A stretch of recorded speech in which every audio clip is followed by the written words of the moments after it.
When investigators combed through the details of Heath Ledger's tragic death, one name kept surfacing in their notes, a name that seemed oddly out of place. Mary Kate Olsen, and when authorities finally brought her in for questioning, what unfolded only deepened the mystery.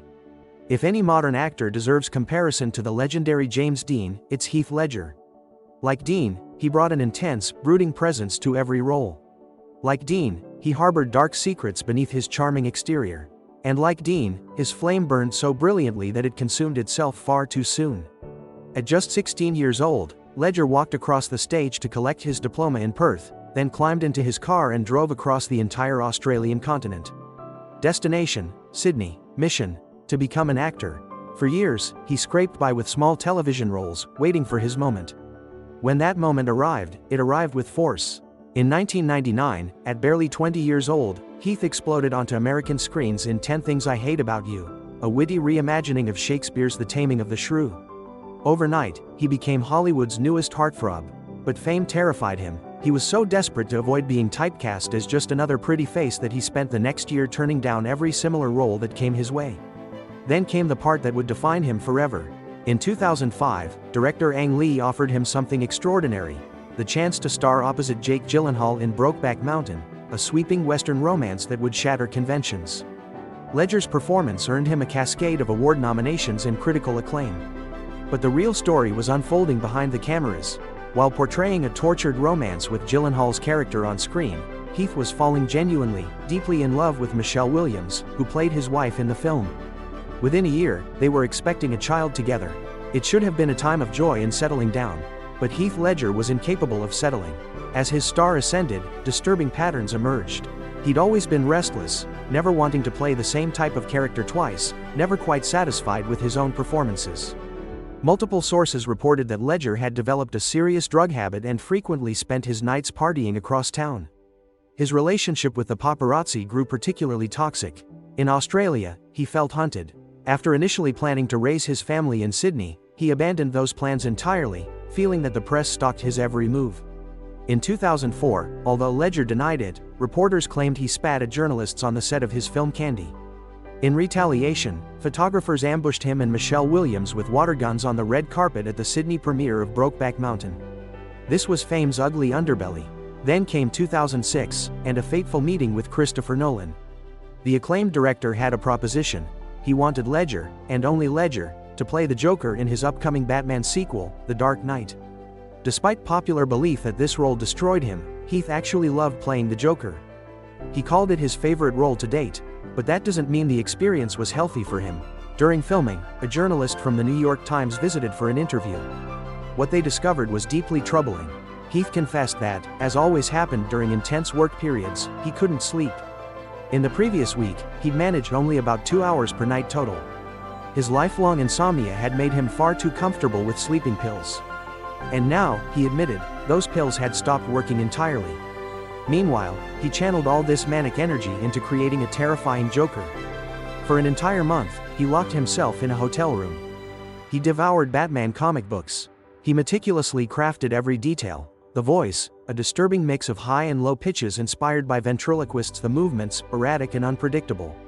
Nolan trusted him so completely that he even allowed Heath to direct the Joker's home videos that appear in the film. When skeptical Batman fans questioned the casting, Ledger silenced them all with his performance. Even the legendary Michael Caine forgot his lines on set because he was so stunned by what he was witnessing. Playing a schizophrenic clown with zero empathy day after day exacted a heavy toll. Heath was honest about the stress. While he loved going to work, he admitted the process was utterly exhausting. The Dark Knight filmed from April through November 2007. That September, Michelle Williams's father confirmed what many had suspected: the couple had separated. Heath Ledger stood at the peak of his career, and his personal life was collapsing around him. Almost immediately after wrapping The Dark Knight, Ledger dove into Terry Gilliam's The Imaginarium of Dr. Parnassus alongside Christopher Plummer. It was a prestigious project that should have elevated him even higher. Instead, things were deteriorating behind the scenes. Heath began complaining of a chest infection. As always, his restless mind wouldn't let his body rest. According to Plummer, the infection likely progressed into pneumonia. Still, Heath refused to stop working and deal with it properly. By January 2008, 4 months had passed since the split with Williams was announced. Heath was living alone in his Manhattan loft, still filming the Imaginarium of Dr. Parnassus. One January afternoon, his housekeeper and massage therapist arrived for his scheduled appointment. They made a horrific discovery. Heath lay unresponsive on his bed. But what happened next has puzzled people for years. The massage therapist knew something was catastrophically wrong. Yet she didn't immediately call 911. Instead, in a bizarre decision, she phoned Mary Kate Olsen, a friend of Heath's. Olsen wasn't even in New York at the time. She sent her private security guard to the apartment. Only then did the masseuse call for an ambulance while attempting CPR. It was too late. When paramedics arrived, just as Olsen's security guard did, they pronounced Heath Ledger dead within 3 minutes. The autopsy revealed a devastating truth. Heath's system contained a massive quantity of medications, all prescribed for common ailments: insomnia, anxiety, colds. Individually, they were harmless. Together, especially given his chest problems, they formed a lethal combination. Heath Ledger had accidentally overdosed.